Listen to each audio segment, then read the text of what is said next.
जय जगन्नाथ राधे राधे ग्रांडमा ओडिया रोषेई चैनल तरफ ग्रांडमार समस्त को अनेक अनेक शुभेच्छा।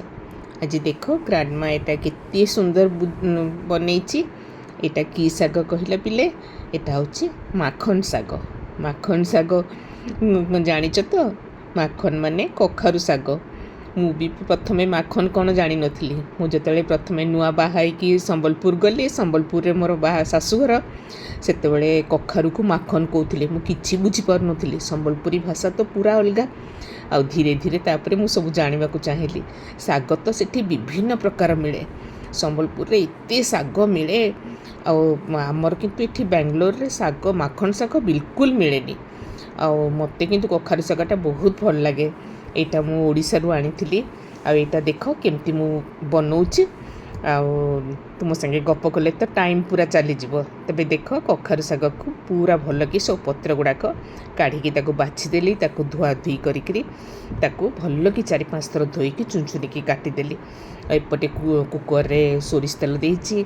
सोरिष तेल रे टिके सोरिष पकेइकिरी रसुण गोटे मुंडा पूरा छेचिकी पियाज कंचा लंका ताको देइकी भल कि भाजीदेव। आपर इे जह्नी कखारु बैगण छोट छोट काटिकी रखिथिबो। आ मुग डाली टिके भाजिकी रखिथिबो। मुग डाली टिके भाजिकी रखिथिली आ टिके भात माने सेटा टिके ठीक हवा लगे टिके भात तापर एटा रखिछि। आ ताकू गोटे अन्य उपाय भी अच्छी सेटा आउ केतोले कखारु साग आनले मु बनेइकी देखैबी आउ गोटे केमती प्रकार हुए। एटा मु मुग डाली भात देखि बनाउछि। देख से पियाज रसुण भाजी गला पर परिबा सब पकईदेली। आउे मुग डाली जो भाजिकी रखी मुग डाली की धोईकी मुग डाली आ भात पकईकी भल कि घंटा घंटी करी भल कि टिके सिझीगला साग पकईदेली। साग सबू पूरा चापी चापी पकईदेव। टिके लुण आ हलदी टिके अल्प टिके हलदी तापरे टिके जीरा पाउडर धनिया पाउडर और टिके मिर्ची पाउडर देकी ताकू कुकर घाटी देव आ कुकर बंद करदेव। मु किंतु एटा तो टिके टाइम लगे ना कखारु साग टिके सिझिबा लगी करेई कले बहुत समय हम। मु किंतु आउ गोटे उपाय जो बनईबी आउ तुम सांगे वीडियो शेयर करी।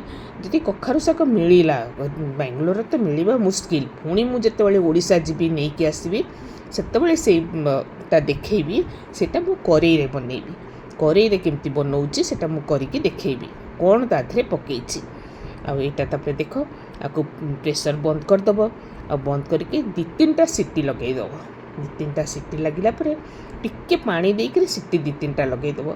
आपर 2-3टा सीटी बाजीगला ताकू ठंडा हवा को छाड़देव। आपर देख प्रेशर खोलीदेव। एबे हेगला ठंडा भी हेगला प्रेशर पूरा खोलीगला। देख साग केते सुंदर हो जाइए। साग पूरा माने बढ़िया साग पूरा हो जाइए। ताकू भल कि घंटा घंटी करदेव। आ घाटिकी तापर ताकू गोटे बाउल रे बाहर करदेव। आ देख केते सुंदर होइछि पूरा। एटा मु गोटे प्लेट रे ताकू काढ़ी तुम मानक लगी सर्व करूछि। देख तुम माने एमती बनैबो ना तुम माने जेमती अनुच ग्रांडमा स्टाइल थरे बनैकी खाओ आ निजे खाओ परिवार समस्त को खुआओ केमती लगुच। ग्रांडमा को तुम्हें तापर कमेंट करके जनइब। ग्रांडमा तुम कमेंट कले बहुत खुशी हो। जदि मो रेसिपी सब भल लगुव मो चैनल जदि नुआ हो ये सब्सक्राइब कर तेरे जरूर सब्सक्राइब कर छोटिया लाइक कर साई पड़िशा बंधु परिजन सांग साथी समस्त संगे शेयर कर। शेयर कले तो समस्ते जानवे ना विभिन्न प्रकार लोक मैंने विभिन्न टाइप सब बनाती। यहाँ गोटे टाइप देख फिर मुझे आउ गोटे टाइप देखी। यहाँ मुग डाली पकईकरी कली आउ गोटे बिना मुग डाली आउ कौन पकईकी करुचे से देखी। तापर देख तुम मान लगे प्लेट रे बाढ़ी तुम मैंने खाओ खुशी हो। तुम मैंने खुशी हो मु भी खुशी हेबी। सब्सक्राइब टे जरूर कर पिले भूलबनी। तेरे रोचे एमती नुआ नुआ रेसिपी नहीं मु बहुत जल्दी तुम मान पाखु आसबि। जय जगन्नाथ राधे राधे।